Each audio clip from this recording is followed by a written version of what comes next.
Bonsoir. Monsieur Valéry Giscard d'Estaing a lancé le premier maillon de l'axe Paris-Londres.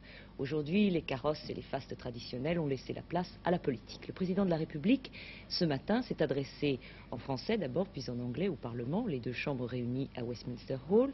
Et après avoir exalté l'aptitude du Parlement anglais à s'adapter aux changements sans cesser d'être lui-même, monsieur Valéry Giscard d'Estaing, illustrant sa volonté de rapprocher les deux pays, a fait au gouvernement britannique une proposition précise.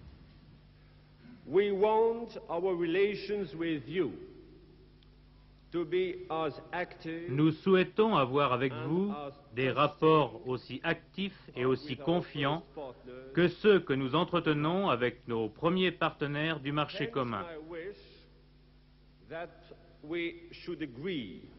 Aussi, je souhaite que nous convenions d'organiser avec votre Premier ministre une rencontre annuelle régulière de nos deux gouvernements.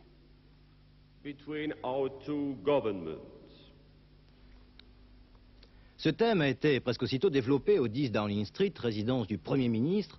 M. James Callaghan recevait en effet le couple présidentiel pour un déjeuner.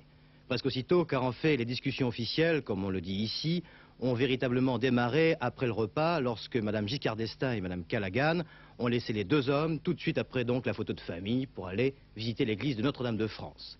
C'est à côté d'un petit guéridon, supportant un vase chinois de l'époque Ming, transformé en lampe, que Valéry Giscard d'Estaing a précisé à James Callaghan les termes de son discours de ce matin. Il faut, a-t-il dit, accroître nos relations bilatérales, certes prestigieuses grâce à Concorde, mais limitées sur le plan industriel. Cela veut dire, en résumé, resserrons notre coopération, établissons entre les deux pays des rapports plus réguliers et surtout plus confiants.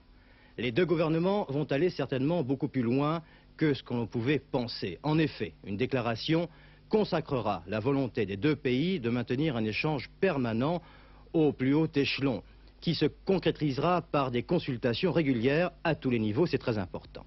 Cette déclaration ne pourra être aussi détaillée dans son mécanisme de consultation que le traité franco-allemand de 1963, car d'une part, les Français se sont aperçus que les échéances fixes comme celles avec les Allemands ne sont pas automatiquement génératrices de dialogue. Il ne suffit pas de se rencontrer pour avoir des choses importantes à se dire.